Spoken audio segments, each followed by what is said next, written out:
Alors Hong Kong, comment ça se passe?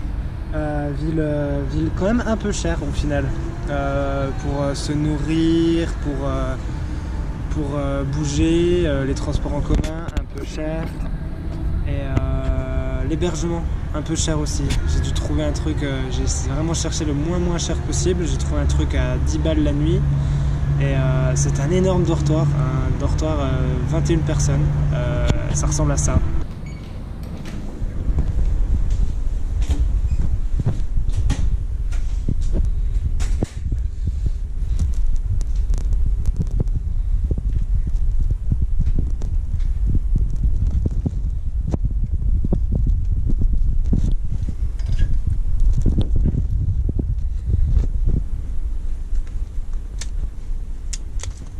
Ensuite, beaucoup de monde.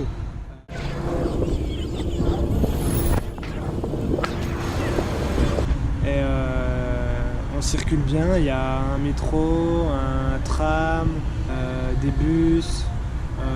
Franchement c'est cool pour se déplacer. Le ferry boat, donc le bateau, pour se déplacer d'une île à l'autre ou même sur l'île, c'est assez facile et c'est assez cool. Et des décors hyper différents. Il y a ça.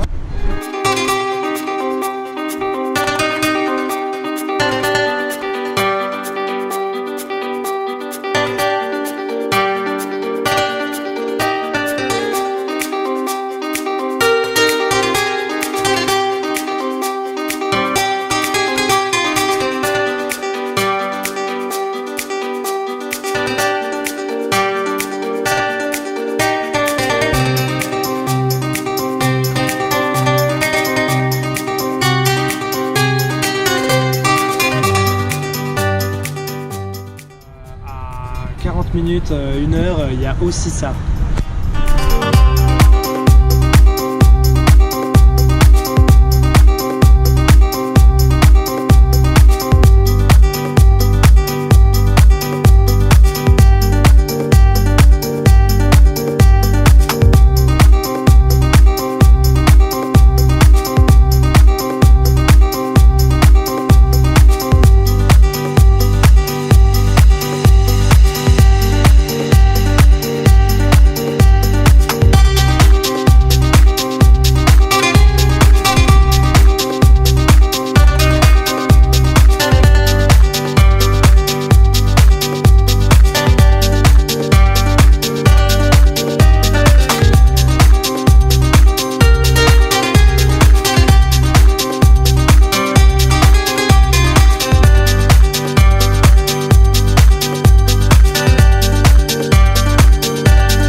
J'ai oublié d'en parler alors que c'est peut-être l'essentiel.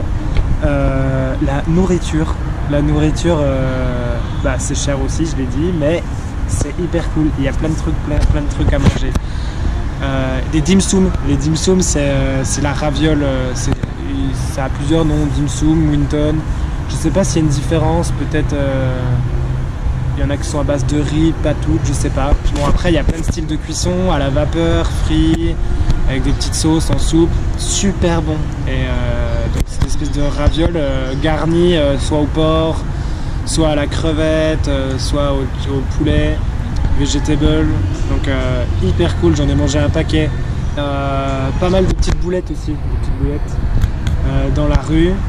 Je me suis fait bien plaisir. Ça ressemble à ça ce coup-ci. One last dance in the middle of the night. The moon is clear and the music's getting wild. The sun will shine and the bells will ring. The time to say goodbye, my dear, to the summertime. Et voilà à quoi ça ressemble. Ici c'est souvent des espèces de checklists comme ça, des QCM que tu dois remplir pour commander en fait à manger. Celui-là est hyper simple, mais des fois tu as des trucs hyper compliqués. Tu mets complètement au hasard, c'est pas marqué en anglais. Et elle revient, des fois elle te dit cette combinaison ne fonctionne pas, vous avez fait un truc erroné, donc tu t'es fait recaler à ton test.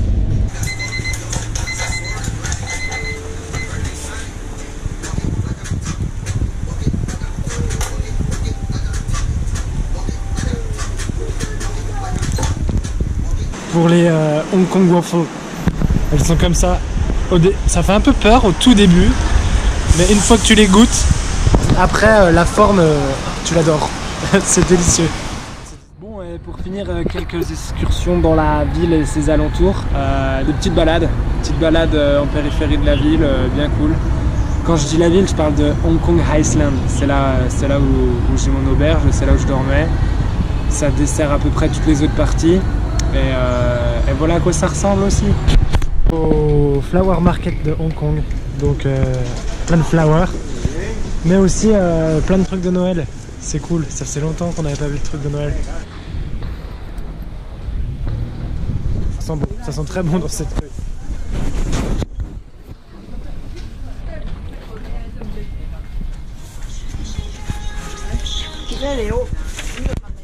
Après le Flower Market, le market de Fruits Market. Très animé, très joli.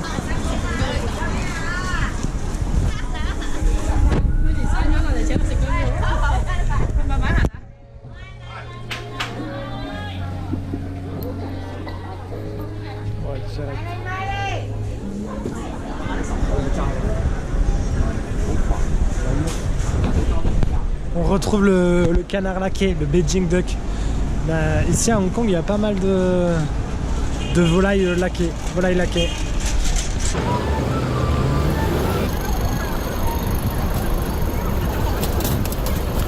Il y a énormément d'endroits piétons et il y a des marchés partout, mais vraiment partout. C'est un peu comme si à chaque rue il y a de la vie, il y a de l'animation, il y a des stands, des boui-boui. Et c'est ce qui fait que je trouve que la ville est très sympa. On a l'impression qu'il y a des petits coins perdus partout, avec des choses à fouiner, à chercher.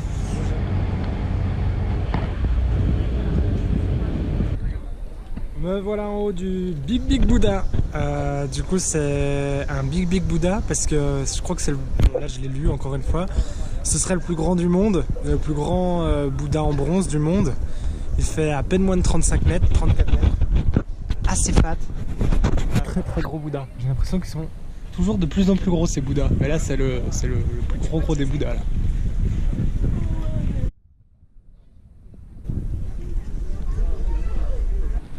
Donc là on est au milieu de l'île Lanto. Donc il y a pas mal d'îles à Hong Kong, mais celle-là c'est une grosse île quand même.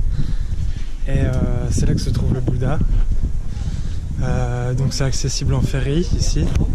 Sur l'île Lanto il y a aussi un Disneyland Park. Mais bon, non, ça, je vais pas m'y arrêter. Donc on essaie de monter un peu plus haut près du Bouddha. Et il y a quand même une sacrée jolie vue.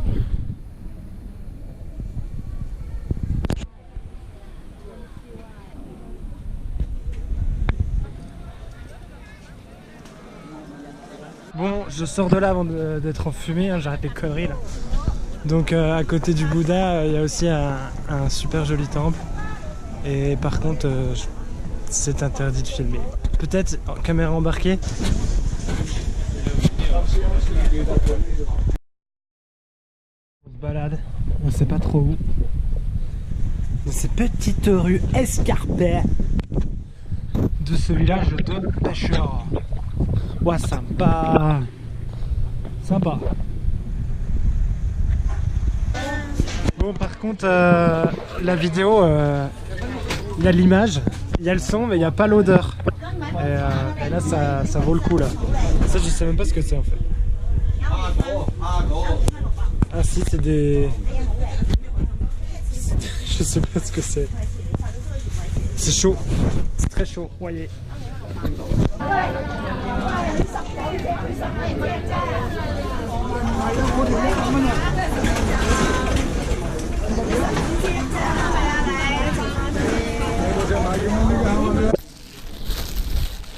Ah, on peut pas voir. Dumpling à la mangue. Là je viens de goûter. Putain, j'ai foutu de la farine partout sur la caméra. Chelou. Bon, la mangue, ok.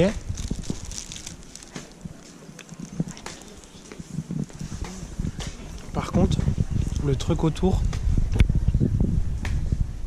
grave chelou. Genre du riz, une pâte. Je suis en train de me dire si ça se trouve, fallait le cuire en fait.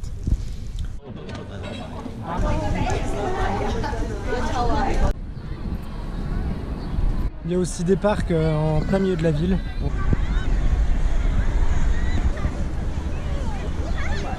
Par contre, il est nul ce parc parce qu'on n'a pas le droit à rien.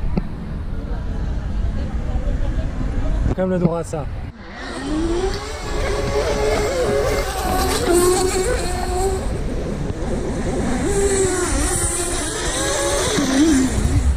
Direction Macao. Macao parce que j'ai mon vol. Du coup c'est encore un autre état, c'est pas tout à fait Hong Kong. C'est encore une nouvelle monnaie, etc. Je voulais prendre le pont, ils ont fait un nouveau pont, le plus long du monde, qui a ouvert en octobre. Mais la procédure pour la frontière, ça prend hyper longtemps. Du coup j'ai pris le bateau, j'ai pris le ferry. Plutôt sympa. J'ai cru que j'étais en première classe, mais non, c'est calé.